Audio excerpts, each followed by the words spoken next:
From ABC News in New York, Sander Van Oker, Stephen Ogg, and Gordon Williams. This week's top story: who controls the public companies, stockholders or corporate management? Controversy grows as more companies abandon the principle of one share, one vote. This week's Business World guest, T. Boone Pickens, corporate raider and self-appointed advocate of shareholder rights. If they lose one share, one vote, you're going to see grand theft right before your eyes. Also this week, Northwest Airlines coping with a big merger and preparing for the holiday rush. And a story about Big Bird talking his way to big profits. Now from New York, here's Sander Van Oker. Welcome to Business World. We'll turn to our top story in a moment, but first the latest news since Friday's closing bell.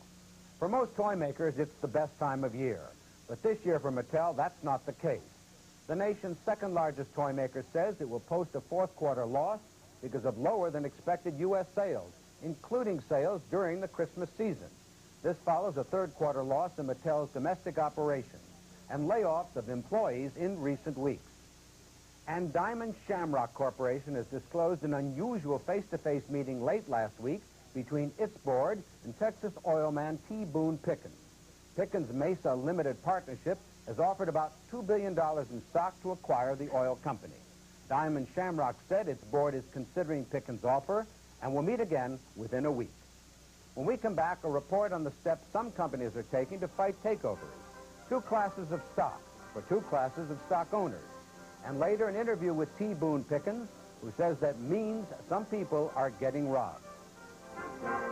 ABC News Business World, brought to you by Radio Shack Computer Centers. One of the basic principles of government in this country is one man, one vote. It's almost synonymous with democracy. Among stock owners, there's a similar concept: one share, one vote. If you pay to buy stock, you deserve a voice in the company's management. But now there's controversy. The Securities and Exchange Commission holds rare public hearings on the subject later this week. Here with a report, business editor Stephen Ogg. Steve? Sandy, one thing that's clear in all the recent takeover activity is there can be a lot at stake when voting a stock, often a windfall of money for the shareholders of a company being taken over. For that reason alone, the movement to limit shareholder rights is generating a lot of debate, and that's the subject of this week's Focus Report. The corporate annual meeting. The meeting will please come to order. It's time for stockholders of American corporations to talk to management. I wish to nominate as directors. Find out how the company's doing. How much did that cost the company? Complain if they want. Expense accounts of the top officers. And in the end, to propose changes and cast their votes. For you, because anybody would be better than you. One vote for every share they own. Isn't that marvelous? But that tradition, one share, one vote, may be ending. A growing number of corporate managers are asking the stockholders to vote away their voting rights. Maybe one vote for every 10 shares. Maybe no vote for some classes of stock. Maybe forcing shareholders to own their shares a minimum amount of time before they can vote. The reason for that is very simple. If they can concentrate the voting power in the hands of management or other people upon whose votes they can rely, they will take a very significant step in avoiding the possibility of a hostile takeover. One bastion of stockholder rights has been the New York Stock Exchange, which for 60 years has required any company whose shares are traded there to grant all stockholders equal voting rights. But now even the New York Stock Exchange is caving in to pressure, agreeing to allow non-voting shares to be traded there. This after 22 companies adopted limited voting rights. I think that in a broadening world financial market, both in London, New York, and Tokyo, that there are other alternatives to trading. In other words, if corporations can't trade their non-voting stock on the big board, they'll go elsewhere, like the over-the-counter market, where there are no rules, or the American Stock Exchange, which already allows trading in stock that carries limited voting rights. And non-voting stock for public share owners isn't all that new. McCormick and Company, the big Baltimore spice producer, was able to fight off an unwanted takeover several years ago, in part because most of the stock sold to the public carries no voting rights. We started back in the 1940s and devised two classes of stock, a voting and a non-voting. And the voting stock is held fairly closely by management, by the employees, and by people who've been closely associated with the company. So we had in place what I think a lot of companies are trying to do today, and that really was what saved it. But for a lot of the stockholders, fighting off that takeover was expensive. It took McCormick about 5 years before the price of its stock got back to the price it had been. So needless to say, shareholders, both big and little, are furious over the growing movement toward limiting stockholder voting power. It is a disaster, and when a few start, and then before you know it, others will follow. And of course, that is very dangerous. You're really a second-class citizen or a second-class stockholder. So the real issue is just who really owns and controls the company. Takeover specialist T. Boone Pickens, who formed his own association to promote his view of shareholder rights, says it's clearly the investors, the people who own the shares of the company. If we can get that one point established in America, that stockholders do own companies and managements are employees, we've gone a long way to solving the problem and preserving a free enterprise system. But corporate managers see it differently. They say the nature of shareholding has changed in recent years. The new shareholder has none of the characteristics except the pure legal one that he owns the stock that we used to think of. First of all, it's not his money. He has no involvement with the company. A hell of a lot of it is passive investment. Index funds or playing games with futures. His time frame of owning, some of its major things are limited to minutes. Indeed, the big buyers of corporate stock are institutions, the pension funds, mutual funds, and others. In 1970, they did only 40% of the volume on the New York Stock Exchange. Now it's 70%. And the people who manage that money feel they have to show consistently big gains in the values of their portfolios every quarter. Corporate managers say that means they, too, have to concentrate on quarterly growth. And that means less long-term planning. Long-term, it's going to make the companies weaker. I think from the standpoint your decisions are moving forward. Do you remodel plants? Do you build new plants? Modernization? How much goes into research and so forth? Where the Japanese and other people we compete with aren't concerned about that. And those who represent management say it's the managers who really have more at stake in the company. The people who put the money in the corporations, particularly the institutions, are very temporary participants in this process. Management is a long-term participant. The employees are long-term participants. In a sense, the communities are long-term participants. The shareholders may be participants for 30 minutes, a month, a week.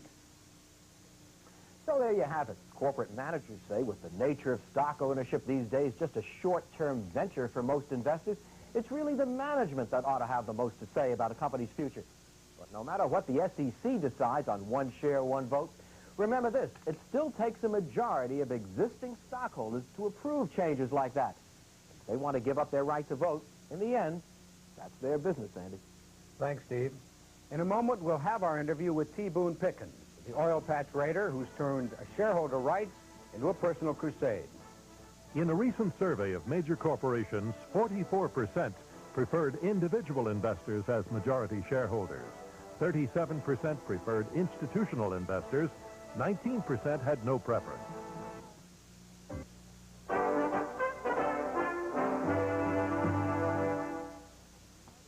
The United Shareholders Association is a Washington-based lobbying group strongly in favor of one share, one vote, devoted, it says, to the interests of small shareholders.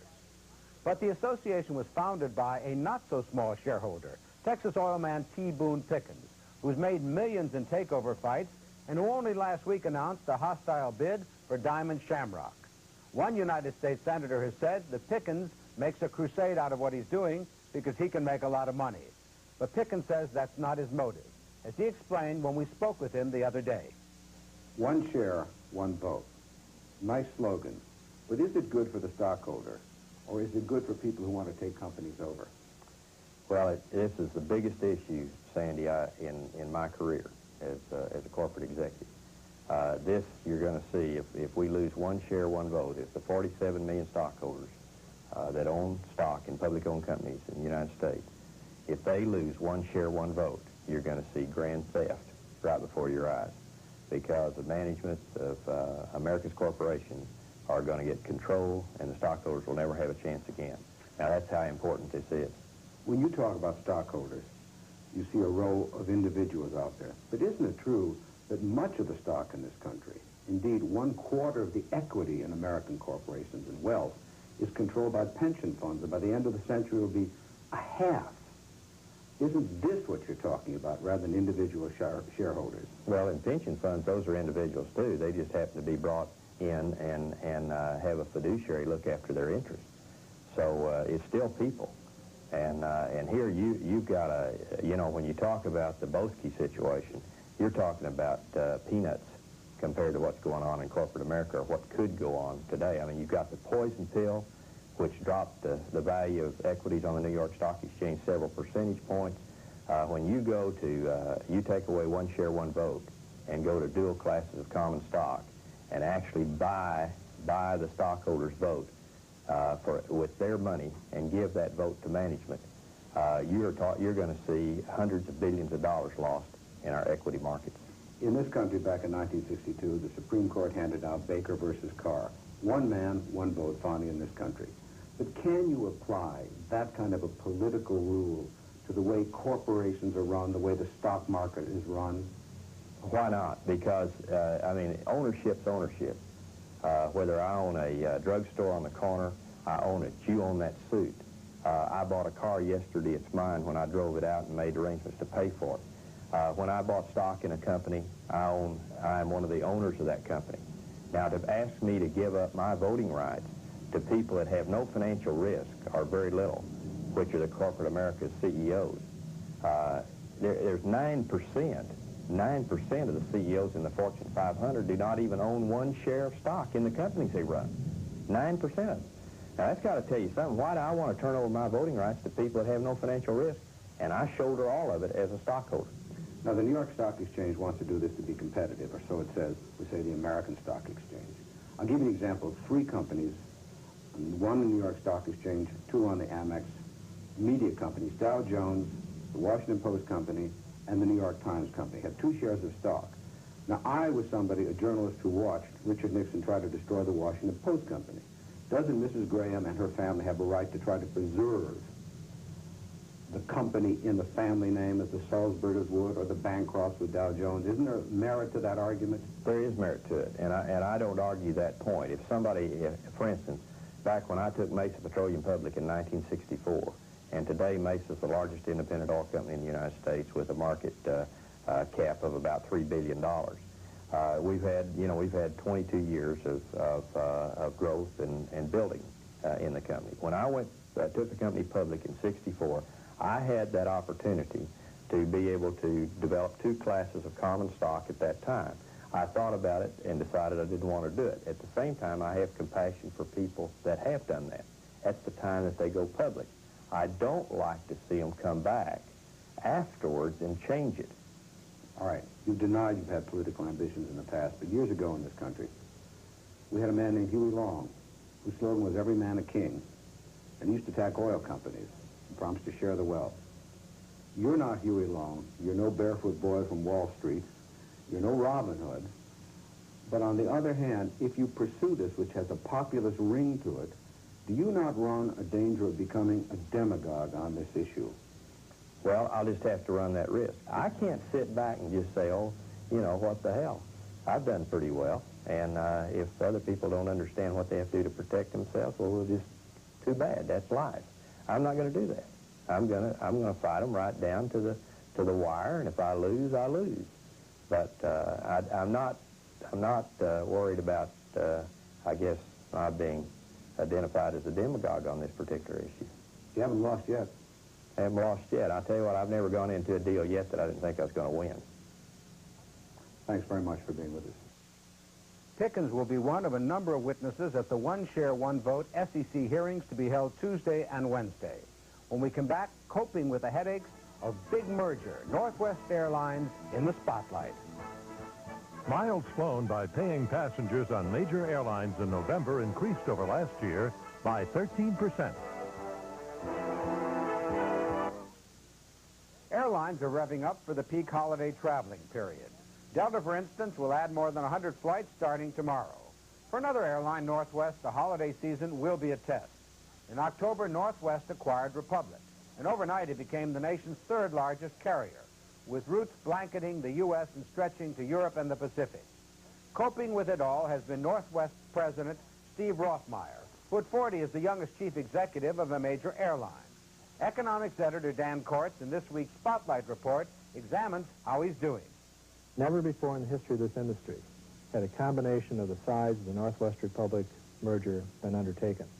And there was no textbook on how you put two large carriers, very large carriers, together. Instead of running Republic as a separate subsidiary, Northwest totally integrated the operations of both airlines, even painting Republic planes with Northwest's colors. But trying to mesh 317 planes, 30,000 employees, 1,600 daily flights, and tens of thousands of passengers resulted in near chaos. Reservations were lost, bags misplaced, the computerized ticketing system broke down repeatedly, and delays became the rule rather than the exception. Before October 1st, both airlines had an 85% on-time departure record.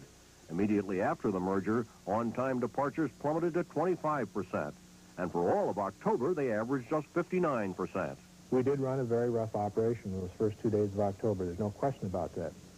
We haven't ducked that issue at all. In fact, we did not provide the level of service that our customer is entitled to, and we apologize for that. Some industry analysts say Northwest still has some serious problems. It is literally everything. It is matching management responsibilities. There are problems of union representation. Then there is implementing the schedule. Rothmeyer, though, insists a lot of progress has already been made, and he cites the airline's performance during the Thanksgiving holidays, the heaviest travel days of the year. We ran a very good operation during that time. Our on-time performance was approaching 70%. Until Rothmeyer took over, Northwest was considered the stodgiest, most conservative airline in the business. But a few months after he arrived, giant United Airlines received permission to buy sickly Pan Am's routes in the Pacific, a region where Northwest is #1 and earns most of its profit. We saw at that point an absolute requirement to increase our domestic size, and it was just a matter then of finding the right partner. That partner, Republic, gave Northwest a lot more domestic clout. It also gave Rothmeyer about 80% of the gates in Minneapolis-St. Paul, his company's main hub. Now he's in a hurry to meld the two airlines, and he doesn't shrink from the inevitable conflicts. I have a question. Yeah, why have some of the Northwest guys that work 6 hours a day haven't been moved up to full-time? Transition agreement. I guess that's all there is to it. Those qualities have persuaded experts that Rothmeyer can succeed. Northwest has a good management. There is no question about the quality of Northwest management. And I think it will just take time to resolve those problems. And Steve Rothmeyer is confident it will take even less time than a lot of people think. We've made it over the top as far as these hurdles, and we'll have, I think, a good, strong operation for Christmas. Turning now to the stock market. This past week, the Dow Industrials fell almost 13 points, continuing to trade in a relatively narrow range. Our own Business World panel of experts from around the country has been cautious lately about short-term forecasts. And this week, our panel remains divided on the outlook. Analysts say you can look for continued selling of stocks in anticipation of the new tax law. There's also considerable uncertainty as the market approaches Friday's triple witching hour. That's when stock index futures and options expire simultaneously. As for the long term, panelist Al Frank of Santa Monica, California, sees big gains, with the Dow going as high as 2,700 by the end of next year. I think 1987 is going to be a very good year for the business community. There will be considerable growth, perhaps more than is now anticipated. All this liquidity in the system that has been brought about through the Federal Reserve feeding funds to the system, the low inflation rates, the lower dollar, will add to America's prosperity. When we come back, Gordon Williams with Shop Talk and a story about the bubbly and the boss.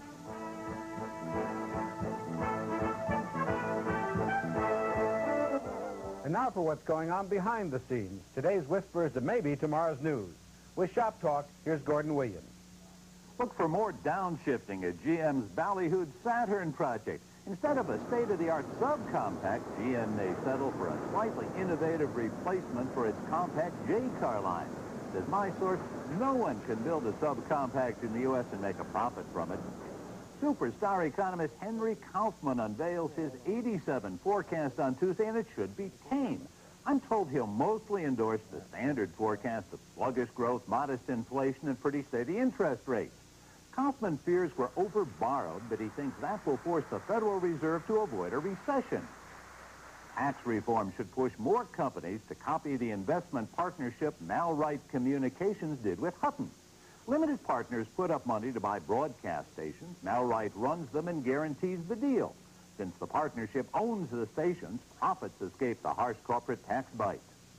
What next in cosmetics? Aromatherapy, says Smith Barney's Nancy Hall. Blends of herbs and flowers to ease stress and lift your mood.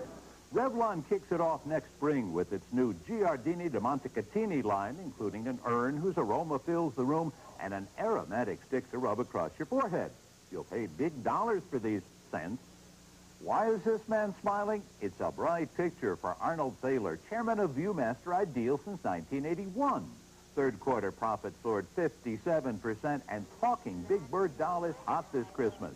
Coming next year, Michael's Pets, a new line of plush toys based on animals in Michael Jackson's private zoo. That's Shop Talk for this week. I'm Gordon Williams. And finally, in our continuing heart-throbbing series of polls on Life at the Top, a champagne poll commissioned by the French House of Piper Heidsieck. A sample of the Fortune 500 CEOs said champagne is served most often at board of directors' dinners. Those CEOs responded did have this incentive. A free bottle of Piper 79, retail cost $65.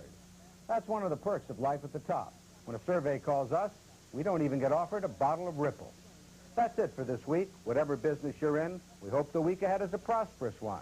I'm Sander Van Oker. On behalf of everyone here at Business World, thanks for being with us.